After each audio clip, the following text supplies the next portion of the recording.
N'hésitez pas à liker la vidéo si elle vous plaît et si vous êtes nouveau sur la chaîne, n'oubliez pas de vous abonner et d'activer la notification pour ne rater aucune de nos prochaines vidéos. On commence.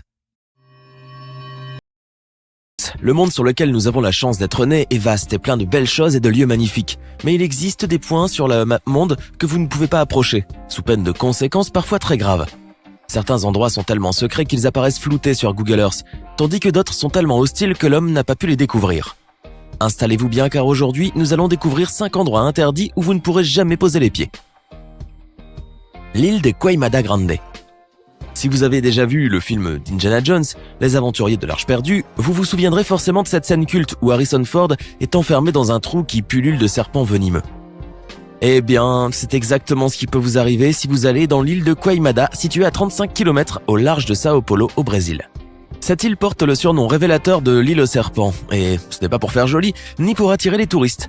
L'île est connue en effet comme étant l'endroit abritant la population de serpents la plus dense de toute la planète. Les serpents sont partout, sur le sol, dans les arbres, au sommet de l'île et sur la plage. Ils ont même élu domicile dans l'ancien phare déserté depuis belle lurette et désormais entièrement automatisé. Les serpents appartiennent tous à la même espèce, la Jararaca iloa, l'une des vipères les plus venimeuses au monde. Son venin est tellement puissant qu'il est capable de dissoudre la chair humaine et de tuer quasi instantanément ses proies. Si certaines légendes prétendent que les serpents auraient été apportés sur l'île par des pirates désireux de protéger leur butin, les études prouvent que la population extrêmement dense de serpents de Queimada Grande a évolué sur des milliers d'années, et ce sans aucune intervention humaine. Car il y a 11 000 ans, le niveau de la mer s'est élevé de manière significative au point d'isoler l'île aux serpents du reste du continent. De ce fait, les vipères fer de lance qui la peuplaient ont évolué différemment de leurs semblables sur le continent. Habituellement, ces serpents mordent leur proie et attendent que celle-ci soit paralysée par le venin. Mais en l'absence de proie terrestre, les serpents de Queimada Grande ont dû se rabattre sur des oiseaux migrateurs qui faisaient une halte sur l'île. Ils ont ainsi développé un poison foudroyant pour ne pas voir leur proie s'envoler. Ajoutez au fait que sur cette île, les serpents n'avaient aucun prédateur naturel et que leur cycle de reproduction est très rapide, ces derniers ont vite grouillé sur l'île, devenus infestés de vipères. On estime que la concentration de ces reptiles est telle dans certaines parties de l'île que l'on y trouve un serpent au mètre carré. Les derniers habitants de l'île qui étaient chargés de faire fonctionner le phare en ont malheureusement fait les frais. Lorsqu'un soir, pendant qu'ils dormaient, plusieurs Jararaca iloa se sont infiltrés par une fenêtre et les ont mortellement mordus. Depuis, l'île est strictement interdite d'accès et il n'y a que l'armée qui soit habilitée à y accoster, une fois par an, afin de procéder à l'entretien du phare. Mais malgré toutes ces restrictions et le danger que représente cette île, les braconniers n'hésitent pas à y accoster, en vue de capturer les serpents rares qui valent une fortune sur le marché noir. On estime d'ailleurs qu'un seul spécimen de Jararaca iloa peut se vendre entre 10 000 et 30 000 $. L'île de North Sentinel. On pourrait croire qu'aujourd'hui, à l'ère du numérique et de la mondialisation, le monde n'est plus qu'un petit village connecté et que même les régions les plus reculées du globe sont servies par la technologie et l'information. Mais on aurait tort, car quelques bastions résistent encore au courant de la civilisation. Ainsi en est-il de la tribu qui peuple l'île de North Sentinel au large de la Birmanie qui rejette tout contact avec d'autres personnes. Ces autochtones farouches défendent hardiment leur petit bout de terre de 72 km² et accueillent tout intrus avec des arcs et des flèches, de sorte que jusqu'à aujourd'hui, on ne connaît presque absolument rien de leur culture ou de leur origine. Selon l'hypothèse généralement la plus retenue par les anthropologues, ils seraient issus d'une migration en provenance du continent africain effectuée il y a pratiquement 50 000 ans. Certains généticiens les considèrent comme les descendants directs des premiers humains à avoir colonisé l'Asie, au Paléolithique, bien avant l'invention de l'agriculture. Pour essayer d'en savoir plus sur ce peuple, beaucoup d'expéditions ont été initiées, mais les scientifiques sont vite obligés de rebrousser chemin sous la pluie des flèches des sentinelles. Une de ces expéditions, menée par l'anthropologue indien Triloknath Pandit en 1974, a été documentée en vidéo. On peut y voir une offrande constituée de babioles et d'un cochon vivant, déposée par l'équipe de scientifiques sur la plage afin de prouver leurs intentions amicales au peuple des sentinelles. Soudain, un petit groupe de sentinelles émerge de la forêt et ils commencent à tirer sur la petite embarcation des scientifiques avec des flèches de plus de 2 mètres qui les atteignent et blessent même un membre de l'équipe. Personne n'est le bienvenu sur l'île et les sentinelles le font savoir très brutalement. Après le tsunami qui dévasta cette partie de l'Asie en 2004, un hélicoptère envolé pour mesurer l'étendue des dégâts fut pris pour cible par les archers sentinelles. En 2006, lorsque 2 pêcheurs échouent sur l'île, on n'entendra plus jamais parler d'eux. Et lorsqu'en 2018, un missionnaire américain, John Allen Shaw, croit pouvoir évangéliser ce peuple, il sera criblé de flèches dès ses premiers pas sur la plage. Devant le danger que représente cette île, la marine indienne interdit à toute embarcation de s'en approcher à moins de 5 km. Le missionnaire John Allen Shaw était parvenu en voyageant de nuit à échapper à sa surveillance, mais malheureusement pour lui, pas à celle des sentinelles. La zone 51. La zone 51 a été grandement popularisée par la célèbre série X-Files et son emblématique agent Mulder. Ce petit rectangle de désert d'approximativement 155 km², situé au Nevada, à 160 km à peine de la mythique ville de Las Vegas, reste un haut lieu de mystère. Le périmètre de sécurité entourant la zone est hérissé d'immenses grillages métalliques, arborant ici et là des panneaux très inquiétants. On peut y lire par exemple que l'usage de la force pouvant entraîner la mort est permis, un avertissement parmi tant d'autres pour tenter de dissuader les curieux. Car la zone abrite une base ultra secrète de l'US Air Force qui développait et testait des avions furtifs aux allures futuristes, tels le fameux Lockheed SR-71 Blackbird ou le F-117 Nighthawk.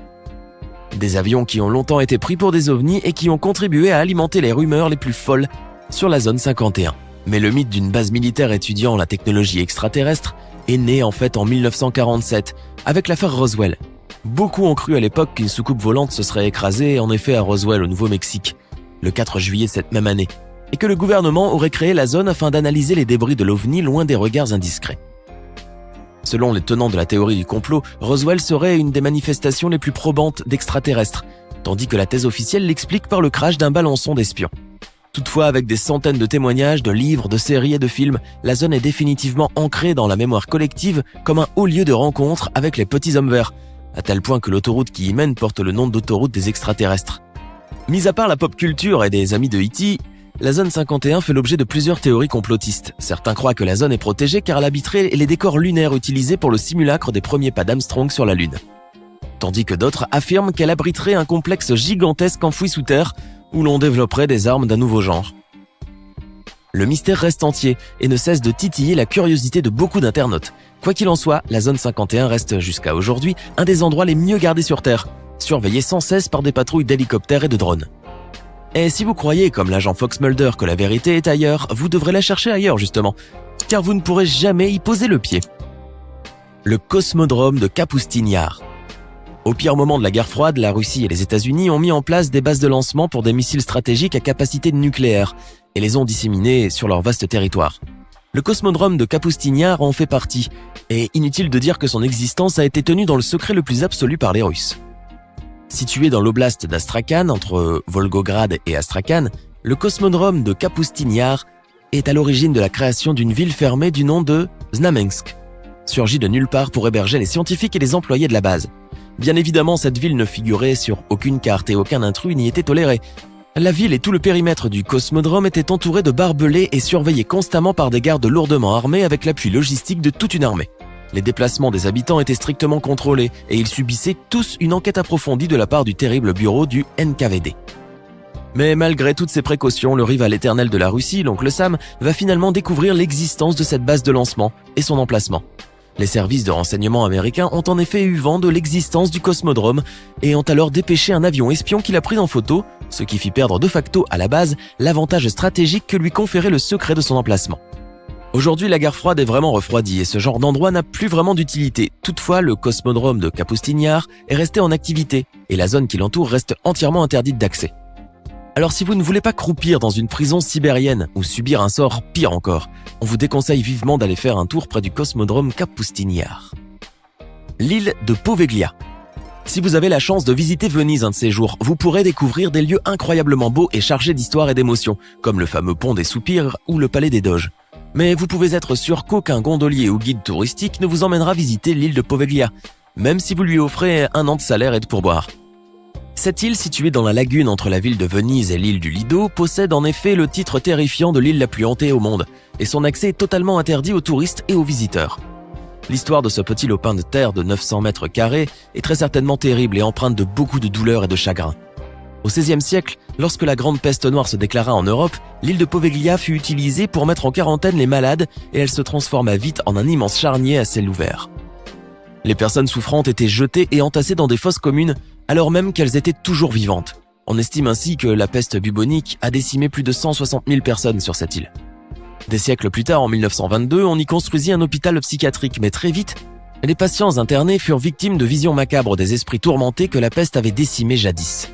L'équipe médicale inscrivit ces manifestations au délire des patients, qui étaient atteints de troubles mentaux, et en lobotomisa même quelques-uns. Mais lorsqu'elle fut à son tour victime de ces mêmes apparitions, il devint clair pour certains que l'île était hantée par une présence paranormale malveillante. La légende raconte que le médecin en chef de l'hôpital, croyant sombrer dans la démence à son tour, se suicida en se jetant du haut du clocher de l'institut psychiatrique. L'hôpital ferma définitivement ses portes en 1968 et l'île fut entièrement désertée par les quelques rares personnes qui l'habitaient. Depuis ce temps-là, l'État italien souhaitait s'en débarrasser le plus vite possible et avait mis l'île aux enchères. L'île de Poveglia a été finalement adjugée à un riche homme d'affaires pour 530 000 € et sera probablement utilisée pour abriter des hôtels luxueux. Toujours est-il qu'il lui faudra s'armer de beaucoup de patience et de persuasion pour convaincre les Italiens, réputés très superstitieux, de venir dans cette île, alors qu'aujourd'hui même les pêcheurs de la Langue la contournent d'un bon kilomètre et ne s'approchent de ses rivages qu'avec la peur au ventre et une panoplie d'amulettes protectrices. Alors, que pensez-vous de ces endroits interdits? Lequel d'entre eux vous a le plus impressionné? Donnez-nous votre sentiment dans les commentaires.